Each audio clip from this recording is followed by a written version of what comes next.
अस्सलाम वालेकुम boys. Peshawar public school and college Peshawar की ट्यूटोरियल क्लासेस के साथ खुशामदीद कहा जाता है आपको। केमिकल इक्विलिब्रियम पर हमारी डिस्कशन हो रही थी और लास्ट टाइम हम ये टॉपिक डिस्कस कर रहे थे जिसमें हम इम्पॉर्टेंस और सिग्निफिकेंस ऑफ केसी पर डिस्कशन कर रहे थे। इसमें हमने एक पॉइंट डिस्कस कर लिया था, prediction of the direction of a reaction. Reaction की डायरेक्शन को किस तरह से मालूम किया जाता है केसी की वैल्यू से। उसमें मैंने आपको एग्जांपल भी बता दी थी कि केसी की वैल्यू और क्यूसी की वैल्यू को आपस में कंपेयर किया जाता है। Second point importance of KC पे जो यहाँ पे डिस्कशन हो रही है, that is prediction of the extent of a reaction. आपकी आसानी की खातिर ये पहले से लिख दी गई हैं ताकि आपको लिखने में, रिकॉर्ड करने में आसानी हो।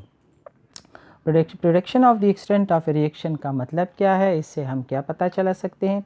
Prediction of the extent of reaction का मतलब ये है कि किसी भी रिएक्शन में किसी भी वक्त रिएक्टेंट की मिकदार ज़्यादा या प्रोडक्ट की मिकदार ज़्यादा, अगर प्रोडक्ट की मिकदार ज़्यादा होगी इसका मतलब ये होगा कि रिएक्शन ने फॉरवर्ड डायरेक्शन को ज़्यादा तरजीह दी है और रिएक्शन फॉरवर्ड डायरेक्शन में जा चुका है।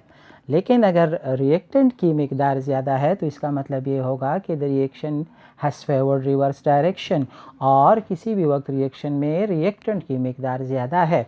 अब अगर प्रोडक्ट की मिकदार बहुत ज़्यादा है, डेफिनेटली रिएक्शन की कोशिश होगी कि वो रिवर्स डायरेक्शन में चले ताकि प्रोडक्ट की मिकदार कम हो और इक्विलिब्रियम की इस्टेब्लिशमेंट में आसानी हो। इसी तरह अगर रिएक्टेंट की मिकदार ज़्यादा होगी तो रिएक्शन फॉरवर्ड डायरेक्शन में जाएगा ताकि प्रोडक्ट की मिकदार बढ़ जाए और इक्विलिब्रियम की इस्टेब्लिश आसानी से हो। सो डिस्कशन हो रही है prediction of the extent of a reaction. Reaction की एक्सटेंट का पता चलाना। रिएक्शन में किसी भी वक्त रिएक्टेंट ज़्यादा या प्रोडक्ट ज़्यादा, ये हमारे पास रिएक्टेंट और ये हमारे पास प्रोडक्ट। सो रिवर्सिबल रिएक्शन है, रिएक्टेंट ज़्यादा या प्रोडक्ट ज़्यादा। रिएक्शन प्रोडक्ट की तरफ ज़्यादा जा चुका है या रिएक्टेंट की तरफ ज़्यादा आ चुका है वापस। सो किस तरह से पता चलाएंगे, एक सिंपल सा तरीका यहाँ पे मैं आपको बता रहा हूँ। So the extent of a reaction can be found by the value of equilibrium constant. KC की वैल्यू से हम पता चला सकते हैं। केसी की वैल्यू अगर बहुत ज़्यादा आ रही है किसी भी रिएक्शन के लिए, जैसे मैंने पॉइंट नंबर 1 में लिखा हुआ है, if KC is far far greater than 1, अगर केसी 1 से बहुत ज़्यादा आ रहा हो किसी रिएक्शन के लिए। यहाँ पर इसकी ज़्यादा डिटेल आपको नहीं बताई जा रही, आपको सरसरी कुछ बातें समझाने की कोशिश की जा रही हैं। देखिए फॉर एग्जांपल कोई रिएक्शन है जिसके लिए केसी की वैल्यू है 10⁻30। अब 10⁻30 की वैल्यू 1 से बहुत ज़्यादा है। KC is far far greater than 1, मतलब क्या होगा, मतलब ये होगा it means more products are present than reactants. Reaction के अंदर प्रोडक्ट बहुत ज़्यादा हैं रिएक्टेंट के मुकाबले में। प्रोडक्ट के ज़्यादा होने से मुराद क्या है, प्रोडक्ट के ज़्यादा होने से मुराद ये है कि the reaction has favoured forward direction, forward direction में बहुत ज़्यादा जा चुका है। इक्विलिब्रियम इस्टेब्लिश करने के लिए इसको रिवर्स डायरेक्शन में आना पड़ेगा। रिवर्स डायरेक्शन स्टार्ट होगा और ये रिवर्स डायरेक्शन की तरफ आएगा। एक्सटेंट का पता हमें तो चला यहाँ से, केसी की वैल्यू बहुत ज़्यादा आई, पता चला कि more products are present. Start में आपको बताया गया कि एक्सटेंट का मतलब रिएक्टेंट ज़्यादा या प्रोडक्ट ज़्यादा। So if KC is far far greater than 1, it means more products are present than reactants and the reaction has favoured forward direction. ये first condition. Second condition, if KC is far far less than 1, अगर केसी 1 से बहुत कम आ रही है, इसका मतलब क्या होगा, दैट इज़ इसके उल्टा ले ले तो वही मुराद होगी। It means that more reactants, यहाँ पे हमने पढ़ा मोर प्रोडक्ट्स आर प्रेजेंट, यहाँ पे मैं आपको बता रहा हूँ मोर रिएक्टेंट्स आर प्रेजेंट, तो ऑटोमेटिकली बात अपोजिट में डायरेक्शन में चली जाती है then products and the reaction has favoured which one direction, reverse direction. यहाँ पे हमने लिखा फॉरवर्ड डायरेक्शन को तरजीह दी, यहाँ पे रिवर्स डायरेक्शन को। यहाँ पे मैंने लिखा 10⁻30, यहाँ पे मैंने 10⁻30 लिखा। इसका मतलब है कि KC is far far less than 1 से बहुत कम है। तो इस केस में रिएक्शन ने रिवर्स डायरेक्शन को ज़्यादा तरजीह दी और रिएक्टेंट बहुत ज़्यादा हैं।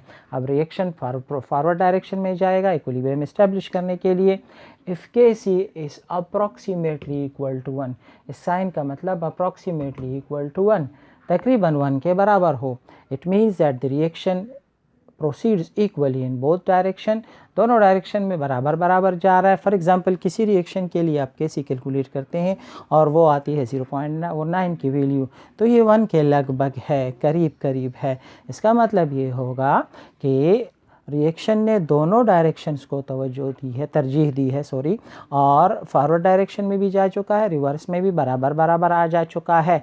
सो इस तरह से हम केसी के वैल्यू से किसी भी रिएक्शन की एक्सटेंट का, यानी रिएक्शन के अंदर मौजूद रिएक्टेंट या प्रोडक्ट की मिकदारों का कि कौन बहुत ज़्यादा कौन बहुत कम पता चला सकते हैं। That is known as prediction of the extent of a reaction. Note कर लें अपने साथ, अगर आपने नोट नहीं किया that is very very simple. मैं आपको थोड़ा सा और भी इसके बारे में बता दूं।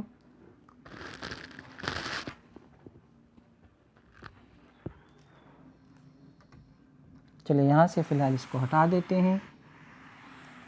फॉर एग्ज़ाम्पल आपको डायग्राम्स के ज़रिए समझाने की कोशिश करता हूँ। फॉर एग्ज़ाम्पल ये हमारे पास कोई रिएक्शन है, ये इसमें रिएक्टेंट्स हैं, रिवर्सिबल रिएक्शन है, और ये इसमें प्रोडक्ट्स हैं। Now products are more than reactants, reactants बहुत कम, प्रोडक्ट्स बहुत ज़्यादा। So reaction has favoured forward direction, forward direction को ज़्यादा तरजीह दी, फॉरवर्ड डायरेक्शन में बहुत ज़्यादा जा चुका, अब इसने रिवर्स डायरेक्शन में आना होगा। सेकंड कंडीशन को अगर मैं इसको उल्टा करके लिख लूँ तो हमारे पास सेकंड कंडीशन बन जाती है, दैट इज़ सिंपल। अगर मैं इस वैल्यू को यहाँ पे पुट कर लूँ और वो वहाँ पे रह जाए, इसका मतलब है more reactants are present than products, the reaction has favored reverse direction। हाँ, अगर हम कुछ इस तरह से इसको रिप्रेजेंट कर लें तो बात कुछ आसान हो जाएगी और भी हमारे लिए। फॉर एग्जांपल हमारे पास यहाँ पे क्वांटिटीज़ और यहाँ पे क्वांटिटीज़ तकरीबन बराबर आ रही हैं। So the reaction has favoured both direction, it proceeds both direction equally, और ज़ाहिरी बात है कि Kc is approximately equal to 1। So Kc की वैल्यू से हम रिएक्शन के अंदर मौजूद रिएक्टेंट्स या प्रोडक्ट्स का पता चला सकते हैं, रिएक्शन की एक्सटेंट का पता चला सकते हैं, हम बता सकते हैं इसके बारे में।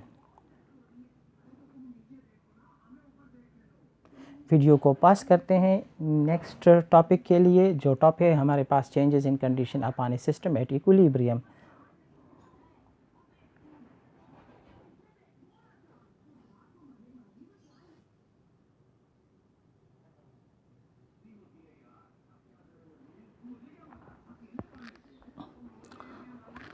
ओके स्टूडेंट्स, इम्पॉर्टेंस और significance of equilibrium constant Kc की थर्ड एप्लीकेशन हमने नाम दिया changes in condition upon a system at equilibrium. मतलब क्या, एक सिस्टम है जो इक्विलिब्रियम की हालत तक पहुंच चुका है। इक्विलिब्रियम के बारे में आपको बताया गया कि rate of forward reaction becomes equal to rate of reverse reaction, ये दोनों बराबर बराबर हैं। फॉरवर्ड डायरेक्शन और रिवर्स डायरेक्शन एक ही मिकदार से आगे पीछे होते जा रहे हैं। तो अगर ऐसी हालत में किसी रिएक्शन पर हमने कोई चेंजेस मुसल्लत करने की कोशिश की तो होगा क्या, रिएक्शन का रिस्पांस क्या होगा, इसके बारे में ली शेटलियस नामी साइंटिस्ट ने एक प्रिंसिपल प्रेजेंट कर रखा है। ये एक इम्पॉर्टेंट प्रिंसिपल है, अगरचे आपके बुक में ये बाय नेम नहीं दिया गया, लेकिन आखिरी पैराग्राफ में इस पर थोड़ी सी डिस्कशन हुई है। हेनरी ली शेटले हमें बताता है, if A system at equilibrium is disturbed, अगर आप किसी सिस्टम का इक्विलिब्रियम डिस्टर्ब करते हो, कैसे डिस्टर्ब करते हो, वो क्या चीज़ें हैं जो सिस्टम की इक्विलिब्रियम को डिस्टर्ब करती हैं। वो कंसंट्रेशन हो सकती है यानी मिकदारें, किस चीज़ की मिकदार है, रिएक्टेंट या प्रोडक्ट की। वो टेम्परेचर हो सकता है, रिएक्शन पे मुसल्लत किया जाने वाला टेम्परेचर, या वो प्रेशर हो सकता है। इन तीनों की वजह से रिएक्शन की इक्विलिब्रियम मुतासर हो सकती है। इक्विलिब्रियम मुतासर होने का मतलब रेट ऑफ फॉरवर्ड और रेट ऑफ रिवर्स रिएक्शन में कमी बेशी आ सकती है। तो क्या होगा, the reaction will proceeds in that direction, reaction उस डायरेक्शन में जाएगा इज टू मिनिमाइज, ताकि कम कर दे the effect of that change, जो तब्दीली या चेंज आपने लाई हुई है उसके असर को। और हम इस तरह से थोड़ी सी एडिशन और भी कर सकते हैं, or if possible will cancel it, अगर मुमकिन हो तो ये इसको कैंसिल कर देगा, इस तब्दीली को मुकम्मल तौर पर कैंसिल कर देगा। Or if possible will cancel it.